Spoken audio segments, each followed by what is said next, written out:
আমার গল্পপ্রিয় বন্ধুরা, কেমন আছো তোমরা? আশা করি ভালো আছো, আমিও ভালো আছি।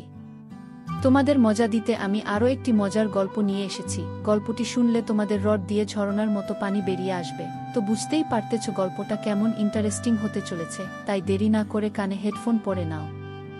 আর যারা আমার সাথে কথা বলতে চাও বা ইমো নাম্বার পেতে চাও, আমি ভিডিওর মধ্যে নাম্বার দিয়ে দেব, আপনারা ভিডিও কলে আমার সাথে মজা করতে পারবেন। চলো তবে আর দেরি না করে শুরু করা যাক। চাচি আমাকে একবার বলেছিলেন যে তিনি অন্ধকারে একা থাকতে খুব ভয় পান।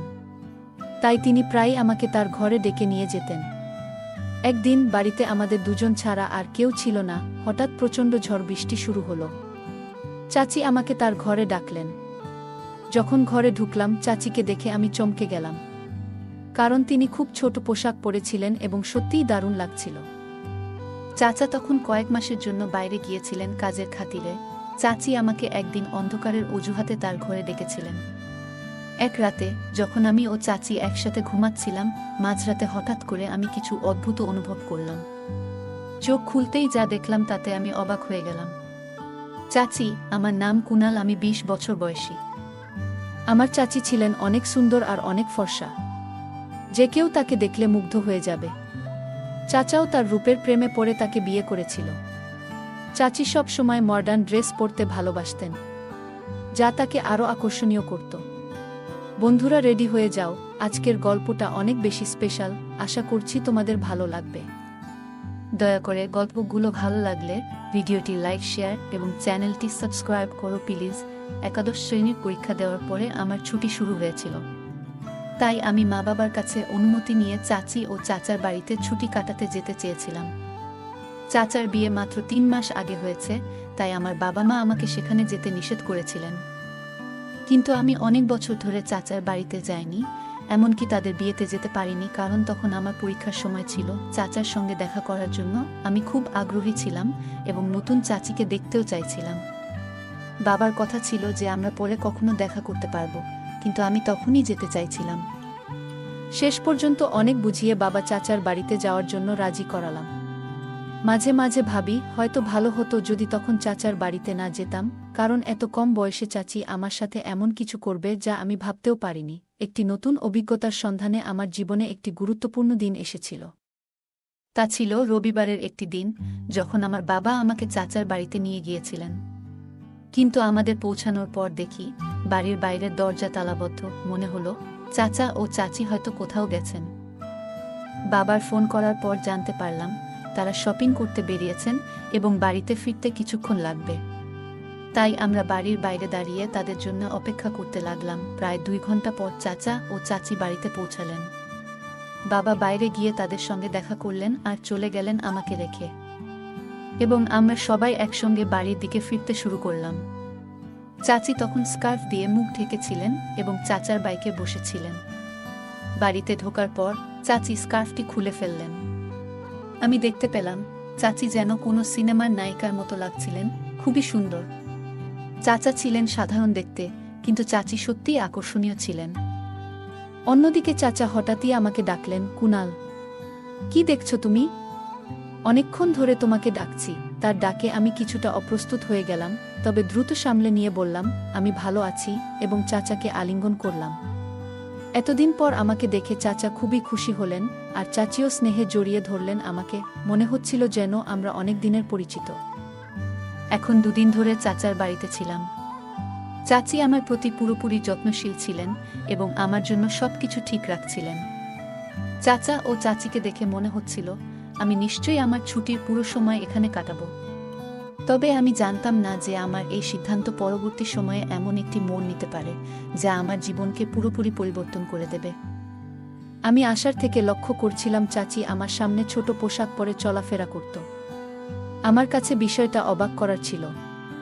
আমি মাঝে মাঝে তার দিকে চেয়ে থাকতাম। আমি মনে মনে ভাবতাম এসব চাচির কাছে সামান্য, কারণ তিনি শহরে থাকেন আর শহরের সবাই এই রকমভাবেই চলাফেরা করে। আমার কাছে অন্য রকম লাগতো, কারণ আমি গ্রাম থেকে এসেছিলাম। সেখানে কেউ এভাবে চলাফেরা করত না। আমি আসার পর থেকেই চাচি আমার অনেক কাছাকাছি থাকতে শুরু করছিল। তার এমন ব্যবহারে আমি মাঝে মাঝে ভাবতাম আমরা অনেক আগে থেকেই পরিচিত। তৃতীয় দিন সকালে আমি যখন ঘুম থেকে উঠলাম, তখন বেলা 8টা। ঘরে বেরিয়ে দেখি চাচা ব্যাকপ্যাক গুছাচ্ছেন। তাকে ব্যাকপ্যাক করতে দেখে আমি জিজ্ঞাসা করলাম, চাচা, আপনি এত সকালে কোথায় যাচ্ছেন? চাচা বললেন যে তাকে একটি জরুরি কাজে 2 মাসের জন্য বিদেশে যেতে হচ্ছে। আমি হতাশ হয়ে বললাম, কি বলছেন চাচা? আমি তো এখানে মাত্র 2 দিন হলো এসেছি, এবং আপনি এত তাড়াতাড়ি চলে যাচ্ছেন। আমি আপনাকে যেতে দেব না। চাচা আমাকে বোঝাতে লাগলেন, এটা আমার জন্য একটি গুরুত্বপূর্ণ সুযোগ। যদি আমি এটি হারিয়ে ফেলি, তাহলে আমি নিজেকে মূর্খ মনে করব। এই প্রজেক্টে কাজের অভিজ্ঞতা আমাকে ভবিষ্যতে একটি ভালো পদে এনে দিতে পারে। চাচার কথার গুরুত্ব বুঝতে পেরে আমি আর কিছু বললাম না। বললাম, ঠিক আছে, আজ সন্ধ্যায় আমি বাবাকে জানিয়ে দিচ্ছি এবং আমি নিজে বাড়ি চলে যাব। বাবা এসে আমাকে নিয়ে যাবে। কারণ আপনি না থাকলে আমি এখানে থেকে কি করব? চাচা বললেন, কুনাল, এখন আমি চলে যাচ্ছি।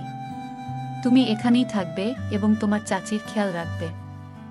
আমার ফিরে আসা পর্যন্ত তোমাকে এখানেই থাকতে হবে। তার কথা শুনে আমি অবাক হয়ে গেলাম।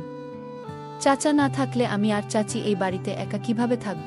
চাচা আরও বললেন, মনে রেখো, তোমার চাচি অন্ধকার থেকে ভয় পায়, তাই তাকে যে কোনোভাবে সাহায্য করতে দ্বিধা করবে না।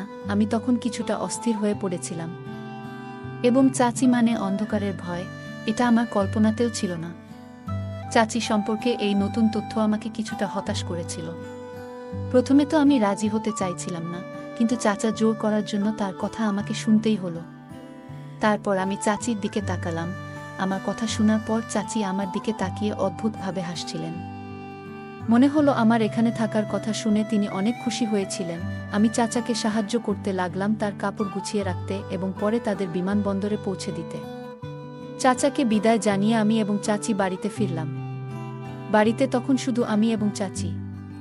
আমি চাচার সঙ্গে শহরে ঘুরে বেড়ানোর পরিকল্পনা করেছিলাম, কিন্তু চাচার বেরিয়ে যাওয়ায় সবটা ভেস্তে গেল। তবে এটি ভাবার চেয়ে বেশি গুরুত্বপূর্ণ হল, চাচির সঙ্গে থাকার অভিজ্ঞতা অপেক্ষাকৃত বিশেষ হতে পারে। চাচা চলে যাওয়ার পর রাতে নিজের ঘরে বসে মোবাইলে গেম খেলছিলাম। কিছুক্ষণ পর গেম খেলে বিরক্ত লাগায় ভাবলাম টিভি দেখা যাক। তাই বসার ঘরে গিয়ে টিভি চালিয়ে বসলাম। একটু পর চাচি এসে হেসে বললেন, কিরে কুনাল, চাচা চলে যাওয়ার পর কি তোমার এই বাড়িতে মন বসছে না? চাচি আমার পাশে এসে বসে গল্প করতে থাকলেন। তার কথাগুলো শুনতেও আমার অনেক ভালো লাগছিল। আমি ভাবিনি যে চাচি আমার সাথে এত ফ্রি হয়ে কথা বলবেন।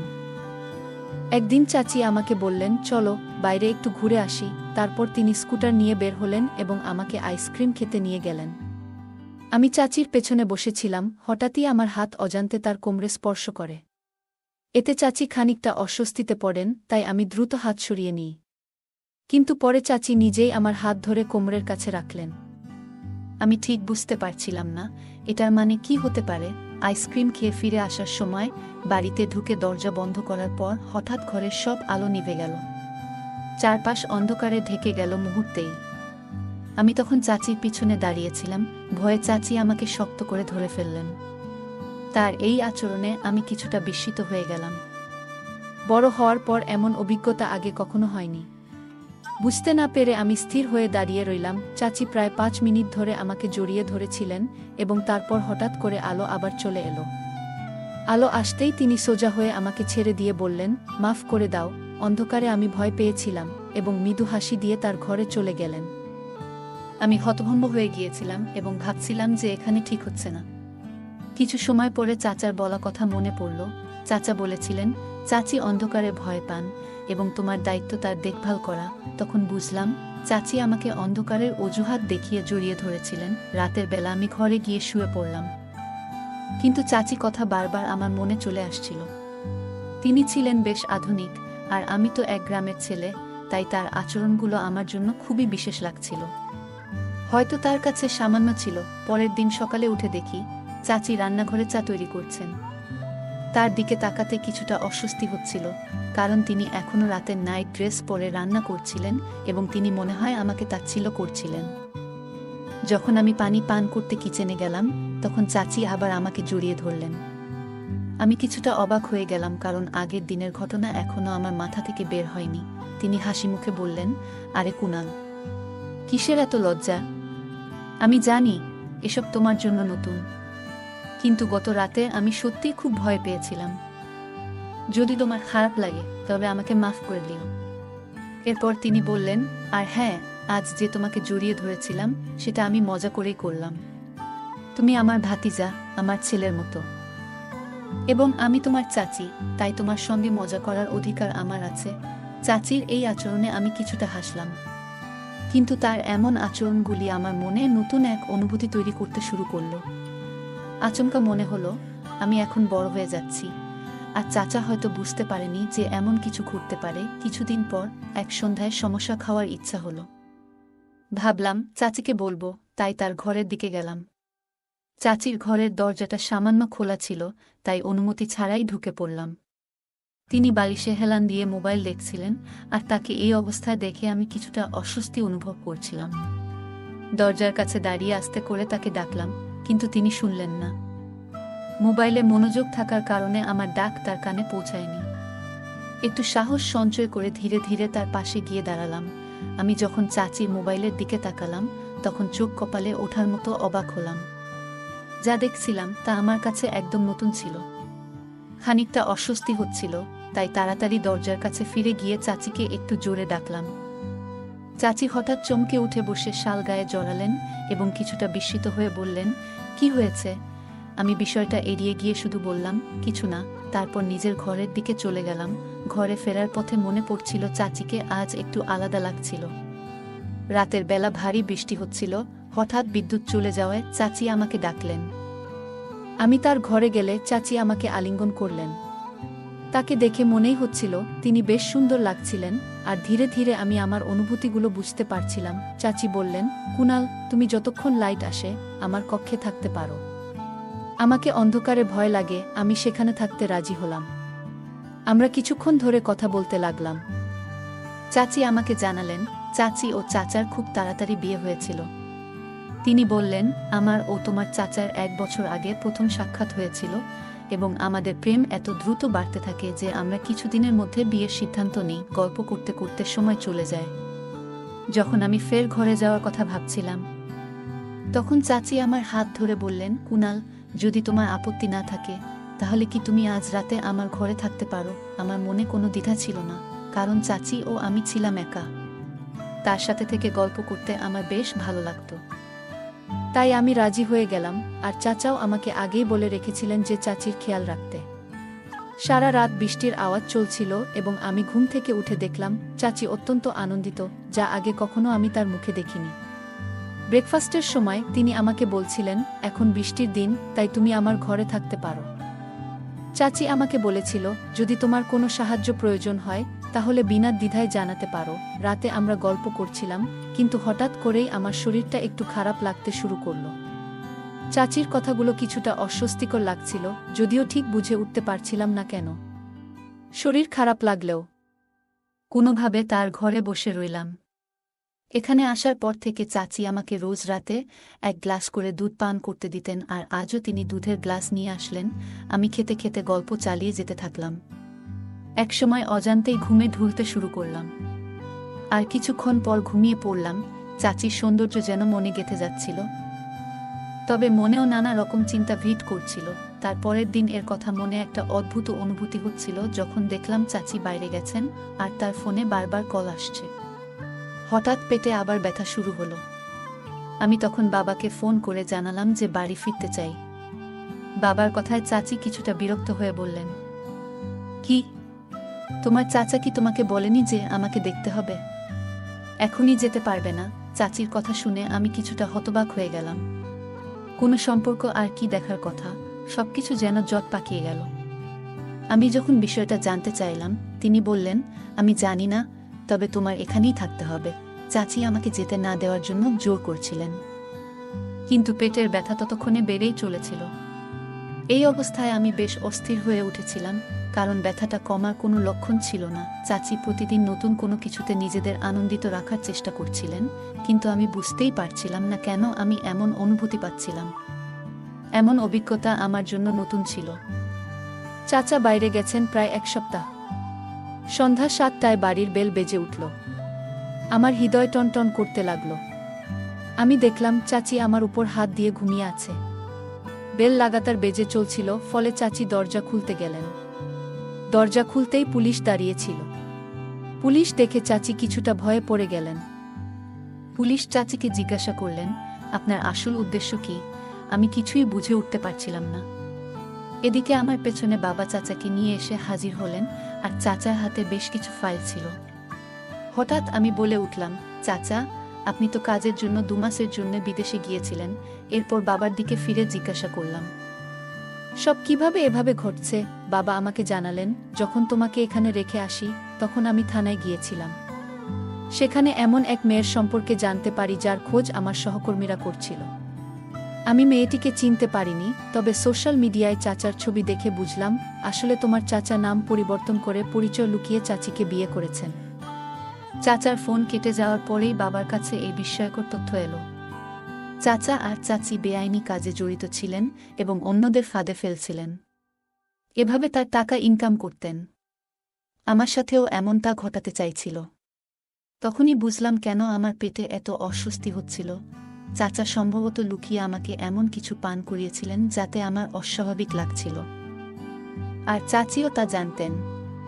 গত রাতের ঘটনাগুলো মনে করতে শুরু করলাম। মনে হলো চাচা আর চাচি সম্পর্কের মূল্য না দিয়ে কেবল দ্রুত টাকা কামানোর মোহে অন্ধ হয়ে গিয়েছিলেন। ধীরে ধীরে বিষয়টি পরিষ্কার হলো, কেন চাচা এত দ্রুত এই শহরে উন্নতি করলেন। আমি চাচার আতিথ্য উপভোগ করতে গিয়েছিলাম, কিন্তু তারা আমাকেই ধোঁকা দিয়েছেন। বাবা বিষয়টি নিয়ে খোঁজ না করলে হয়তো আমি আরও বিপদে পড়তাম। আজকাল সম্পর্ক, ভালোবাসা, অনুভূতির কোনো মূল্য নেই মনে হয়, সবাই কেবল নিজের স্বার্থেই চলে। তাই যা একসময় ছিল এখন আর তা নেই। এই গল্পে প্রিয়জন বা আত্মীয়র ছদ্মবেশে থাকা মানুষও ক্ষতি করতে পারে। ফলে এমন কারো প্রতি অন্ধভাবে বিশ্বাস না করে প্রতিটি সম্পর্ককে সতর্কতার সাথে পর্যবেক্ষণ করা প্রয়োজন। চাচা ও চাচি দ্রুত অর্থ উপার্জনের লোভে সম্পর্কের সঠিক মূল্যায়ন করেননি, যা শেষে তাদেরকে ভুল পথে নিয়ে গিয়েছে। জীবনের সাফল্য শুধু অর্থের উপর নির্ভরশীল নয়, সম্পর্ক এবং সততার গুরুত্ব অনেক বেশি। বাবা নিয়মিত খোঁজ না নিলে গল্পের মূল চরিত্রটি আরও বিপদের মুখে পড়তে পারত। পরিবারের সঠিক যোগাযোগ এবং সম্পর্ক রক্ষার ফলে বিপদে সুরক্ষা পাওয়া যায়। জীবনে অনেকেই এমন পরিস্থিতির সম্মুখীন হতে পারে যা তাদের অভিজ্ঞতায় নেই। তবে এমন পরিস্থিতিতে সতর্কতা এবং অন্যের পরামর্শ গুরুত্বপূর্ণ ভূমিকা পালন করতে পারে। এই গল্পে চাচা ও চাচি প্রধান চরিত্রটির প্রতি স্নেহের আবরণে প্রতারণার ফাঁদ পাতেন। আমাদের জীবনে অনেক সময় এমন পরিস্থিতি আসে যেখানে কাছের মানুষের আচরণ আমাদের বিভ্রান্ত করে। এই গল্প থেকে আমরা শিখতে পারি, কেবল রক্তের সম্পর্ক কিংবা ঘনিষ্ঠতার উপর ভিত্তি করে সবার প্রতি অন্ধবিশ্বাস রাখা উচিত নয়। কোনো সম্পর্কই পুরোপুরি নিখুঁত নয়, তাই কারো প্রতি অযৌক্তিক বিশ্বাস বা অন্ধ আনুগত্য বিপজ্জনক হতে পারে। সতর্কতার সাথে সম্পর্কের মূল্যায়ন করতে পারলে ভুল বোঝাবুঝি এবং প্রতারণার হাত থেকে নিজেকে সুরক্ষিত রাখা সম্ভব। গল্পের শেষে আমরা দেখতে পাই প্রধান চরিত্রটি অনুভব করছে যে সম্পর্ক, ভালোবাসা আর আন্তরিকতার চেয়ে অর্থ এবং স্বার্থ এখন মানুষের কাছে বেশি গুরুত্বপূর্ণ হয়ে উঠেছে। এই গল্পটি আমাদের শিখায়, জীবনের সাফল্যের জন্য শুধু অর্থের পেছনে দৌড়ানো উচিত নয়, বরং সততা, নিষ্ঠা এবং সম্পর্কের মূল্যকে অগ্রাধিকার দেওয়া উচিত। এই মূল্যবোধ বজায় রাখলে আমরা দীর্ঘস্থায়ী ও স্থিতিশীল জীবনের দিকে এগিয়ে যেতে পারি। অন্যথায় চাচা চাচির মতো অনেকেই তাৎক্ষণিক লাভের আশায় ভুল পথে চলে যান, যা শেষমেশ তাদের জন্য ক্ষতিকারক হয়। বন্ধুরা, যদি এই গল্পটি ভালো লেগে থাকে তাহলে দয়া করে ভিডিওটি লাইক করুন এবং আমাদের চ্যানেলটি সাবস্ক্রাইব করুন। পাশে থাকা বেল আইকনটি প্রেস করুন যাতে করে আমরা যখনই নতুন ভিডিও আপলোড করি তার নোটিফিকেশন সবার আগে আপনার কাছে পৌঁছে যায়। ধন্যবাদ, দেখা হবে আমাদের পরবর্তী ভিডিওতে। আজকের গল্পটি এ পর্যন্ত। এতক্ষণ সাথে থাকার জন্য ধন্যবাদ। দেখা হবে পরবর্তী কোনো ভিডিওতে।